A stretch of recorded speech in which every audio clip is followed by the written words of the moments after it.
있는 그 중동에서 일어난 전쟁이 뭐가 그래 문제냐라고 하신다면 우리가 피부로 다 느끼고 있습니다. 물가가 너무 치솟아 올라가고 있고 유가도 너무 올라가고 있고 그러니 살아가는 일상의 삶이 조금씩 더 팍팍해집니다. 남의 나라 일이 아니라 그 일어난 전쟁의 어떤 좋지 않은 부작용이겠죠. 전쟁이 빨리 끝나야 우리가 살아가는 삶도 조금은 좀 한숨 돌릴 수 있는 그런 때가 올 것 같고 우리 성도님들 함께 중동의 나라를 위해서 그 땅이 빨리 평화가 올 수 있도록 함께 기도해 주셨으면 좋겠습니다. 남의 나라 문제가 아니라 우리가 그 영향을 느끼고 있다고 한다면 남의 일이 아니라 우리의 일일 수도 있는 것이고 하나님의 평화가 그 땅에 꼭 반드시 오기를 위해서 우리 믿음을 가지고 있는 사람들의 기도의 의무와 책임이 아닌가 생각되어집니다. 오늘 이 전쟁의 여파가 우리나라, 온 세계에도 있지만 성경에도 보면 그때나 지금이나 그렇게 다르지 않은 것 같습니다. 오늘 성경 본문에 보면 전쟁 이야기가 등장을 하고 있죠. 이 본문 안에서도 보면 전쟁으로 인해서 피해를 입고 있고 굶주린 가운데 있는 사마리아 성, 북이스라엘의 수도인 사마리아 성에 대한 이야기가 나타나고 있습니다. 북이스라엘, 그 당시에 요람 왕이 통치하던 그 시절에 이스라엘의 좀 더 위쪽에 있는 더 거대한 나라, 큰 나라 아람이라고 하는 그 나라의 베나닷이라고 하는 왕이 많은 군대를 거느리고 사마리아 성을 에워싸고 둘러쳤습니다. 역시나 이 전쟁이 장기화된 것이 문제인 것이죠. 전쟁이 장기화되어지면 문제는 무엇이냐면 성 안에서 자급자족하고 스스로 농사도 짓고 먹고 살 수 있는 것이 있다면 크게 문제가 되지 않지요. 비축해 둔 식량이 아주 많다고 하면 그것으로도 전쟁을 또 이겨낼 수 있는 시간도 될 것 같습니다. 둘 중에 공격을 하는 사람들이 지치든 방어를 하는 사람들이 지치든 어느 한쪽이 지칠 수 있는 상황이 오면 전쟁이 끝나겠는데 오늘 성경에 보니까 사마리아 성 안에 먼저 지칠 수밖에 없는 상황입니다. 무엇이 가장 큰 문제냐? 굶주림이 가장 큰 문제입니다. 우리 읽지 않은 6장에 있는 말씀에 보면 물가가 이 성 안에 너무 비싸진 겁니다. 먹을 것이 없어지니까 이제 물자 하나하나가 너무 귀한 것이죠. 그래서 6장 25절에 보면 낙이 머리 하나, 평소에는 사 먹지도 않는 것들인데 낙이 머리 하나에 은 80세겔, 비둘기똥 4분의 1감에 은 5세겔. 우리 피부로 잘 와닿지 않는데 이 낙이 머리 하나가 노동자 한 사람이 1년을 먹어야 되는, 1년을 벌어야 되는 그 가치로 물가가 굉장히 폭등을 한 것이고 여러분 비둘기똥 해봐야 얼마나 될까요? 조금씩 요만하게 싸는 그 비둘기똥 4분의 1 한 흰 우유 한 반 리터 정도 될까요? 그 정도가 노동자 거의 한 사람이 20일을 일해야 벌을 수 있는 아주 고물가의 사마리아 상황이 펼쳐지고 있는 것이죠. 먹을 것이 너무 부족한 것이죠. 그런데 더 비참한 일들이 이 사마리아 성 안에 일어나고 있습니다. 그보다 좀 더 가난한 사람들, 돈이 없이 가난한 사람들, 배고픔이 허덕이는 사람들, 그 사람들에 의해서 정말 끔찍한 소식들이 전해오고 있습니다. 한 여인이 왕에게 뛰쳐와서 울며 호소합니다. 왕이여 나를 도우소서. 내가 무엇을 도울 수 있느냐? 내가 하나님도 아닌데 내가 너희의 어려움들을 어떻게 해결할 수 있느냐? 왕이여 내 말을 좀 들어주소서. 옆에 있는 옆집 여인과 오늘은 우리 아들을 잡아먹고 내일은 너네 아들을 잡아먹자 라고 했는데 어제 우리 아들을 잡아먹었고 오늘 그 옆에 있는 여인의 아들을 잡아먹을 차례가 되어서 그 여인에게 가서 내 아들 내놓으라 하니 아들을 감추었습니다. 해결해 주십시오. 오늘 끔찍한 일이 나오고 있는 것이죠. 배고픔이 허덕이는 사람들이 보통은 하지 않는 비정상적인 또 어미가 아들을 잡아먹는 비극적인 일들이 이 사마리아 안에 벌어지고 있는 것입니다. 이 이야기를 들은 이 왕이 격분하고 분노하여서 이 일이 엘리사 때문이다 이렇게 얘기하는 겁니다. 하나님의 선지자 엘리사 때문에 우리가 이 어려움과 고통을 당하고 있는 것이다. 내가 오늘 이 해지기 전에 엘리사의 머리에 목이 붙어 있으면 하나님께서 내게 벌 내리시기를 원한다 하면서 엘리사를 죽이라고 사람을 보내었습니다. 엘리사 때문일까요? 왜 이런 일이 벌어졌을까요? 아직도 요람 왕은 자신의 잘못을 모르는 것입니다. 자기가 무엇을 잘못하고 있는지, 자기가 무엇을 잘못했는지에 대해서 모르고 있는 것이죠. 하나님을 떠났고 많은 이스라엘 백성들을 그릇된 길로 인도하였고 그들이 하나님으로부터 떠나는 이 일들을 요람 왕이 행하였기 때문에 하나님께서 그들에게 이 사마리아라고 하는 이 아람이라고 하는 이 채찍을 가지고 이스라엘 백성들을 징계하고 있는 것이죠. 그러면 스스로 그 옷을 죄 가운데 옷을 입고 하나님 앞에 눈물을 흘리고 마음을 찢으면서 기도해야 되는데 그 모든 탓을 엘리야에게 돌리고 있는 것입니다. 그래서 사람을 보내어서 엘리야를 죽여라. 엘리사가 자신을 죽이러 오는 그 사람에게 본문 7장 1절에 이렇게 이야기를 하고 있습니다. 엘리사가 이르되 여호와의 말씀을 들을지어다. 여호와께서 이르시되 내일 이맘때에 사마리아 성문에서 고운 밀가루 한 스아를 한 세겔로 매매하고 보리 2수아를 한 세겔로 매매하리라. 상황이 좋아진다는 얘기죠. 막 당나귀 머리 하나를 1년이나 되는 돈을 내야지 먹을 수 있는 그 값어치가 완전히 정상적으로 회복되어지고 돌아오겠다라고 엘리사가 그렇게 자기를 죽이러 온 사람들에게 이야기를 합니다. 그런데 그 요람 왕의 장관 한 사람이 엘리사에게 이렇게 대꾸를 합니다. 2절 말씀입니다. 그때 왕이 그의 손을 의지하는 자 곧 한 장관이 하나님의 사람에게 대답하여 이르되 여호와께서 하늘의 창을 내신들 어찌 이런 일이 있으리요 하더라. 엘리사가 이르되 내가 내 눈으로 보리라. 그러나 그것을 먹지는 못하리라. 여러분, 우리가 말하는 것이 참 중요한 것 같습니다. 말하는 대로 살아가고 생각하는 대로 살아가고 말하는 대로 이루어지는 일들을 많이 경험하는데 오늘 엘리사가 하나님께서 자신에게 하신 말씀, 내일 이 말은 즉슨 전쟁이 끝나겠다는 것을 얘기하는 것이죠. 아람 군대 사람들이 다 물러가고 이제 전쟁이 끝나고 예전과 같이 우리의 삶이 좋아질 것이라고 엘리사가 말하는 것이고 이 장관의 말은 듣기는 정말 합리적입니다. 맞는 말이죠. 현실적인 이야기입니다. 지금 전쟁이 승기를 잡고 있는 사람들은 아람 사람이고 우리가 조금만 여기서 더 버티고 있으면 안에서 다 굶어 죽든지 아니면 굶어 죽기 싫으면 성문을 열고 항복하겠죠. 그것을 기다리기만 하면 되는 아람 군대인데 뭐하러 다 이긴 전쟁을 이 사람들이 항복하고 돌아가겠냐?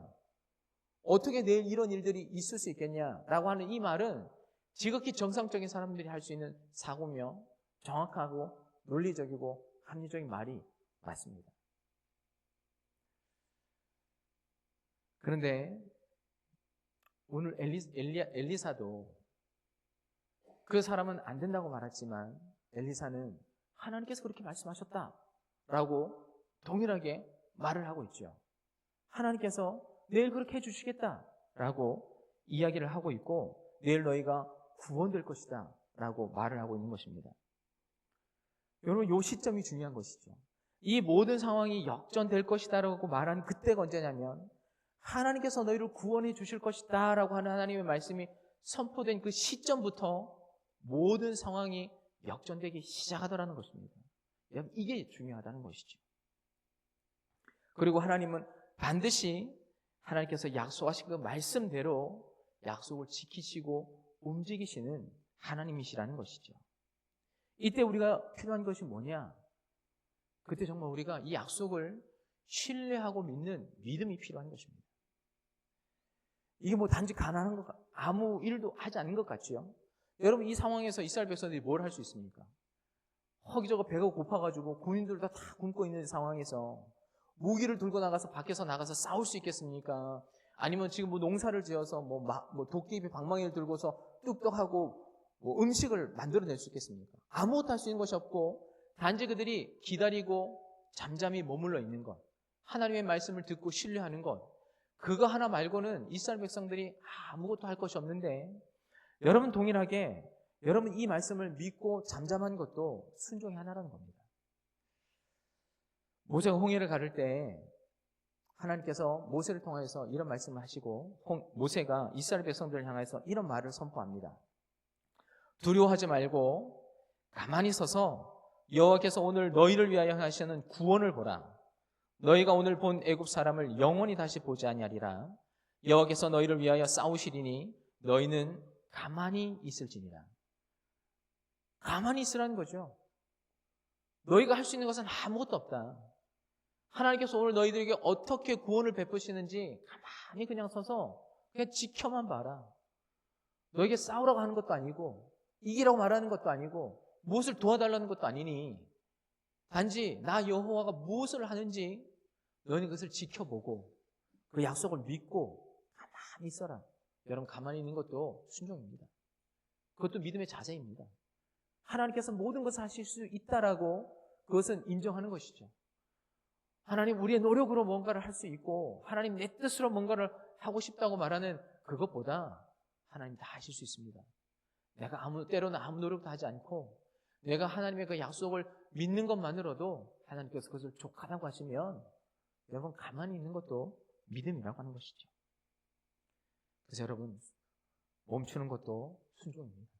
가만히 지켜보는 것도 순종이라는 것을 이 본문을 통해서 경험하게 되어집니다.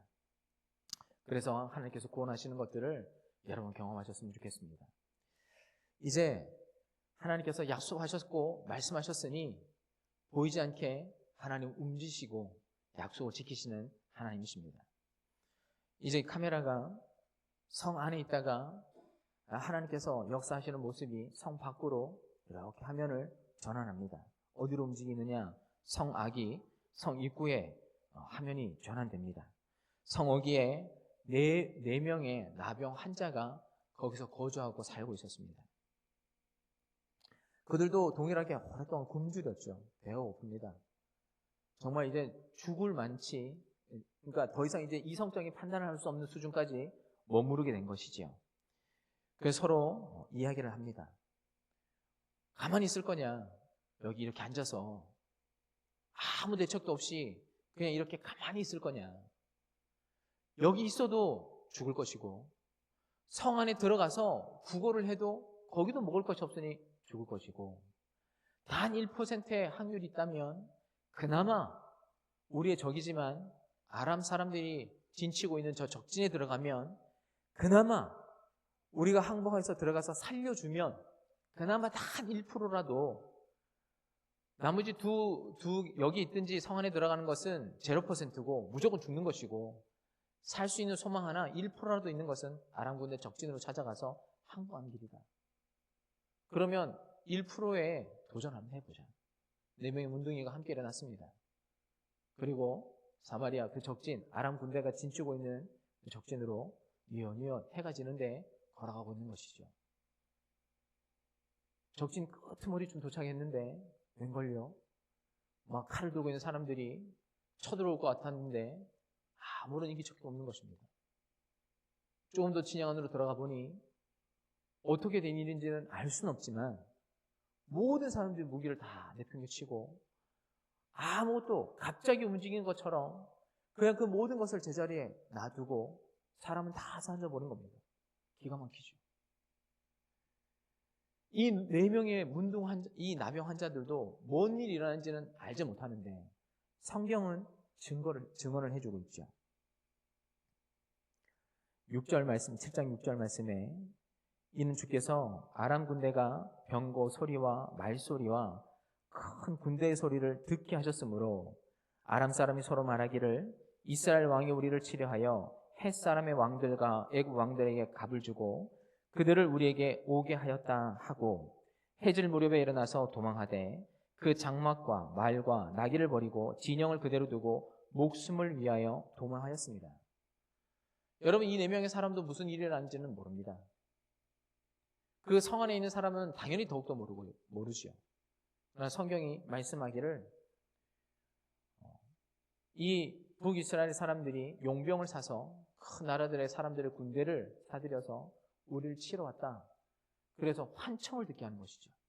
큰 마병 소리와 병거 소리와 군대가 움직이는 이 소리를 듣게 하여서 아람 사람들이 혼비백산하고 다 자기 고국으로 다 있는 것을 그대로 내버려 두고 다 도망하였다. 성경이 이렇게 증언을 하고 있습니다. 아무것도 하지 않았죠. 이스라엘 백성도 4병의 문둥 환자도 아무것도 한 것이 없습니다. 얼마나 좋습니까? 4병의 문둥 환자가 이 진영이 다 우리 거죠. 이제 주인이 없으니까 이 4명의 사람들의 주인인 것입니다. 먹고 마시고 춤추고 기뻐하고 챙길 수 있는 전리품들 금, 은 챙겨서 옷도 챙겨서 감출대로 감춰놓고 즐기고 있는 그 상황에 한 사람이 불현듯 이런 생각이 나는 겁니다. 우리만 즐겨도 되나? 우리만 이것을 누려도 되나? 갑자기 이런 생각이 든 겁니다.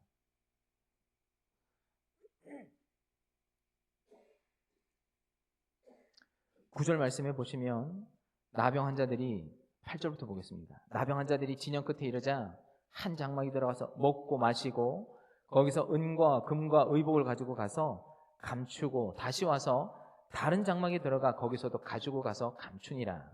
나병 환자들이 그 친구에게 서로 말하되 우리가 이렇게 해서는 안 되겠도다. 오늘은 아름다운 소식이 있는 날이거늘 우리가 침묵하고 있도다. 만일 아침까지 기다리면 벌이 우리에게 미칠지니 이제 떠나 왕궁에 가서 알리자 하고. 여러분 갑자기 이런 생각이 든 겁니다. 우리가 지금 저 사마리아 성 안에 수많은 사람들이, 우리 동족들이 배고픔과 굶주림으로 죽어가고 있고 지금 이 순간에도 죽어가고 있고 자기 자식을 잡아먹고 있는 이 끔찍한 일이 이 백성 안에 일어나고 있는데 우리만 이것을 다 즐기고 먹고 마시는 것이 괜찮은가? 양심의 가책이 느껴진 것이죠. 여러분 이 마음이 무슨 마음입니까? 전도자의 마음이죠. 전도자의 마음. 여러분 여기 남아있는 아름다운 소식, 이 복음이라고 한 뜻과 동일한 것이죠. 아름다운 소식. 오늘 전쟁이 다 끝났고 우리를 치료하는 아는 사람들이 다 물러갔고 여러분 이 소식이 여러분 복된 소식, 복음입니다. 이 사람들이 우리만 이것을 취해서는 안 되겠다라는 것이죠. 여러분 지금 이 이스라엘 백성들, 이 사마리 성 안에 필요한 것은 무엇이냐면 이 사람들은 이 소식을 모릅니다. 여전히 이 성 안에 갇혀 있는 사람들은 저 밖에 아람 사람들이 우리를 죽이려고 주둔하고 있고 또 많은 군대가 여전히 우리를 지키고 있다는 생각으로 그 안에서 꼼짝달싹 못하고 나오지 못하고 있죠. 근데 이때 필요한 건 뭐가 필요하냐면 한 명의 메신저가 여러분 그 성 안에 들어가서 전쟁이 끝났어. 아람 사람들이 다 물러갔어. 여러분 요 한마디, 다른 게 필요한 게 아니라 요 한마디가 필요한 것이죠. 이 한마디가 여러분 이 성 안에 들려지게 되어지면 그 성 안에 살고 있는 수많은 사람들이 다 살 수 있는 겁니다. 여러분 이건 누가 할 수 있는 겁니까? 탁월한 사람이 할 수 있는 건가요? 이 상황 속에서 이 한마디를 전할 수 있는 사람은 나병 환자도 할 수 있는 것이죠. 다리만 있다고 한다면, 아니 다리가 없어도 기어갈 수 있기만 해도 누구라도 전할 수 있는 것이죠. 하나님이 모든 것을 다 하셨습니다. 그 큰 구원을, 우리가 할 수 없는 하나님이 하실 수 있는 모든 큰 구원을 다 이루셨죠. 단지 우리에게 하시는 말씀이 뭐냐면 너는 이 다 이루어진 이 큰 구원과 승리의 소식을 전하기만 해라. 너희들에게 바라는 거 없어. 내가 너희들에게 대단한 것을 바라는 것 아니야. 그냥 이 복된 소식 한마디를, 그것을 알지 못하고 아직도 이 어둠과 이 마귀에게 속해 있는 사람들에게 한마디만 전해줘라. 내가 바라는 건 단지 그거 하나. 너희들에게 대단한 것 바라는 것 아니다. 뭐 거창한 것 하라고 내가 말하는 것 아니다. 단 하나, 요거 하나. 구원이 다 이루어졌고 너희가 거기에서 나오기만 한다면 하나님이 너희를 위해서 이 모든 영생과 하나님의 나라를 다 준비해 두었다. 이 한마디만 하라는 것이. 이것은 하나님께서 재밌는 것이 왜 이 4명의 이 나병 환자를 하나님께서 사용하셨을까라는 겁니다. 대단한 일 같으면 위대한 사람을 써서, 지혜롭고 똑똑한 사람을 써서 하나님께서 이 일을 하라고 하셨겠죠. 그러나 누구라도 할 수 있다는 겁니다. 말만 할 수 있다면 말을 못해도 수화도 할 수 있지 않습니까? 누구라도 이것은 할 수 있다는 겁니다. 여러분, 그래서 여러분, 이 4명의 환자들의, 나병 환자들의 마음을 저와 여러분들이 가지면 좋겠습니다. 이 복된 소식을 우리만 가지면 되냐? 양심의 가책이 느껴지니까, 많은 사람들이 성 안에서 죽고 있으니까, 그것을 우리가 알고 있는데 그것을 전하지 않는 것에 대한 양심의 가책을 느끼고 우리가 여기 이렇게 지금 있으면 안 된다. 지금 당장 가야 한다. 그래서 4명의 사람들이 가서 그 앞에 고쳐져 있는 사람들에게 이야기를 합니다. 아람 사람들이 우리가 거의 갔다 왔습니다. 이게 증인이죠. 우리가 그 현장에 갔다 왔습니다. 진영이 다 비어있는 것도 봤고 여기는 먹을 것도 풍성하고 금은보화도 많이 있습니다. 갔다 왔습니다. 봤습니다. 보십시오. 저 진영에서 가져온 겁니다. 여러분, 이게 증인이죠. 그 한마디를 경비병에게 전해주었고 여러분, 이 소식이 왕에게도 전달되었습니다.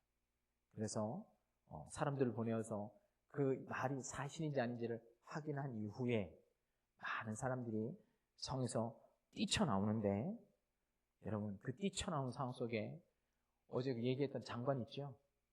하나님께서 하늘의 창문을 여신들, 그래서 양식을 쏟아붓는들, 그 이런 일이 일어나겠느냐라고 했던 그 사람이 많은 사람들이 막 불이 나게 양식을 찾아 나가는 그 발밑에 깔려 죽었습니다.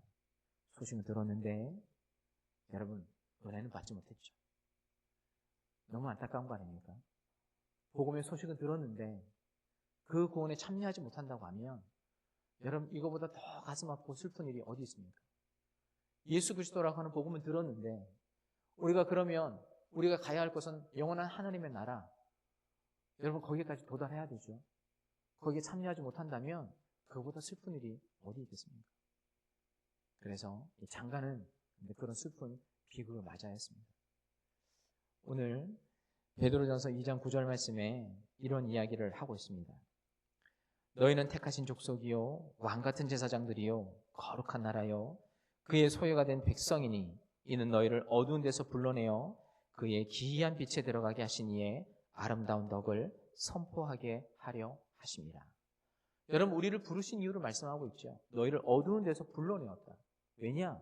이 어두운 데서 너희를 불러내신 이 아버지 하나님의 뜻과 그 사랑과 마음이 어떠한지를 다시 그 어둠에 있는 사람들에게 가기를 원하셔서 우리를 불러내셨고 그 하나님이 어떤 분인지를 전하기 위해서 너희를 불러내신 것이다.